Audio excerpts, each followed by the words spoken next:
Hey YouTubers, it's Charlie. So Deadpool is having some fun with Batman v Superman, and I thought it was time for a new video. They've released an official synopsis in the UK, and they're saying that the actual runtime of the UK print of the movie is going to be longer than in other places. So let's break this down. So here's the actual synopsis for the film. It spells out a couple things that you probably already picked up from the trailers, but here we go. Following his titanic struggle against General Zod, Metropolis has been razed to the ground, and Superman is the most controversial figure in the world.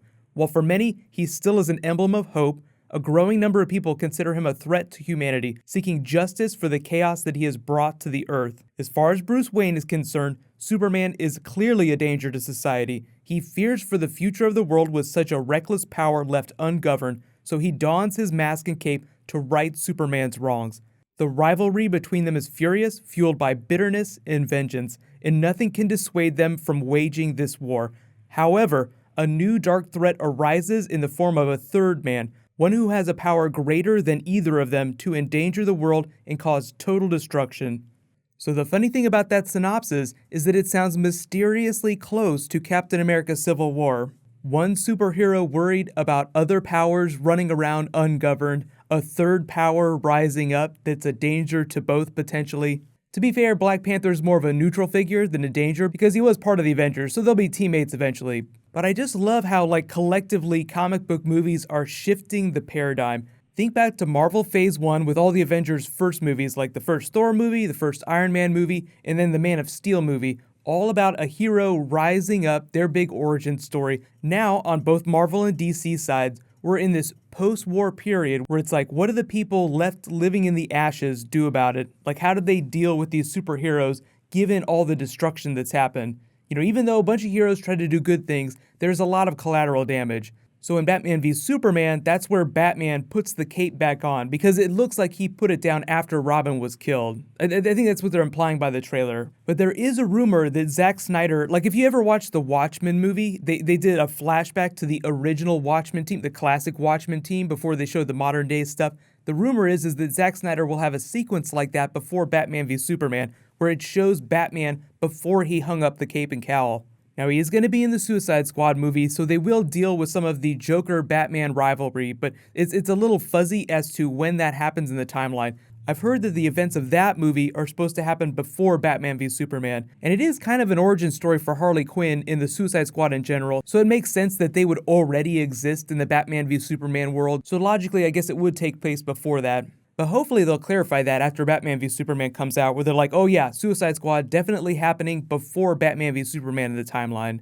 Zack Snyder also had a couple comments about Justice League, only that they're working on it right now, and that there's going to be an even bigger villain. He didn't say what the villain's going to be. I mean, obviously they're not going to spoil that early. But odds are, if they keep it terrestrial, if they keep it on Earth, they don't include any cosmic villains like Darkseid or the New Gods or anybody from Apocalypse, it'll be something like Brainiac. If they're going to twist the Doomsday origin story and he's going to be Frankenstein Lex Luthor's monster, then it totally makes sense that they would have Brainiac arise from Kryptonian technology that Luthor Corp tries to use. It does sound a little bit more realistic, and they kind of did something similar in Avengers Age of Ultron. You know, technically, Tony Stark wasn't immediately responsible for the creation of Ultron. It was really the Mind Gem that created Ultron, based on a combination of Chitauri code along with Jarvis. So I guess I could see a scenario where Brainiac arises from Kryptonian technology that Luthor tries to use and meld with his own code and just goes crazy.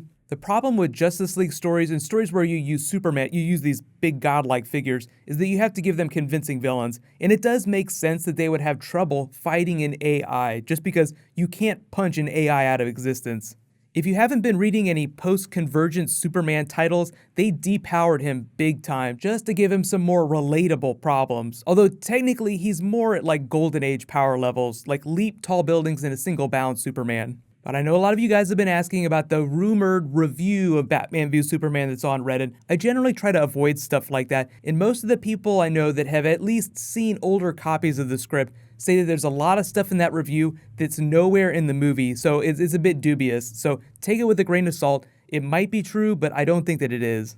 And the other really big controversial thing you may have just heard is that Daredevil Season 2 might end up dropping the same weekend as Batman v Superman, that same Friday. The movie's coming out March 25th. Now, Netflix are the people that controls when Daredevil Season 2 drops. They pretty much finished the season. They're probably doing some final touches on it, but for the most part, Daredevil Season 2's good to go. Marvel does not decide when that airs. Netflix is the one that owns the series. Marvel probably has some influence when that happens. They're probably like, okay, we think you should drop it near Captain America Civil War or near these other movies, but ultimately Netflix is the one that decides when Daredevil Season 2 comes. So the implication is that it's not that Netflix wants to hurt Batman v Superman the movie, it's just that they're trying to be disruptors. Like, hey look, we have this awesome thing that you can watch as much of as you want anytime, and it's all available right now.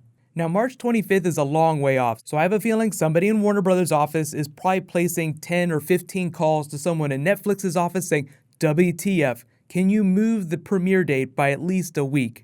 So I'll be super surprised if Daredevil Season 2 still ends up dropping on the same day as Batman v Superman. Now, they'll definitely overlap a little bit, there's no doubt about that, but I just feel like Netflix would back off doing something quite so dick as releasing a giant series on the same day as another studio's giant tentpole movie. Let me know in the comments though, do you actually think that Netflix is still going to release Daredevil Season 2 the same day Batman v Superman comes out, or do you think that they'll move it a little bit? If you remember, Batman v Superman was originally supposed to drop around the same time Captain America Civil War was going to drop, but then Warner Brothers wisely just chose to avoid that, move the movie up to March, so they're nowhere near each other. Competition is totally healthy, but I think it would hurt both movies if they were to come out at the same time, because there's always going to be a bunch of people that only have money to see one of those movies. Now, of course, a lot of you guys would probably go broke trying to see both movies, but there's just like a certain percentage of the population, probably most people, that would only have time and money to see one of those movies. So the smart business decision on both of their parts is to just space them out a little bit. But in related free news, there is a whole bunch of TV coming at the end of the month. So we have Legends of Tomorrow, Arrow, The Flash coming back, Agent Carter Season 2. There's even a couple shows dropping tonight. I'm probably not going to do videos for like Shannara Chronicles. I might do a premiere video, but be sure to subscribe to get everything. And I do have some new Star Wars and some new Legends of Tomorrow. I don't know which order those videos are going to post. You can follow me on Twitter and Facebook for updates on that stuff. So while you guys wait for everything to finish posting, you can click here for all my Batman v Superman videos, and you can click here for my Deadpool video from last night. Thank you so much for watching, everybody. Let's high five. I'll see you guys tonight.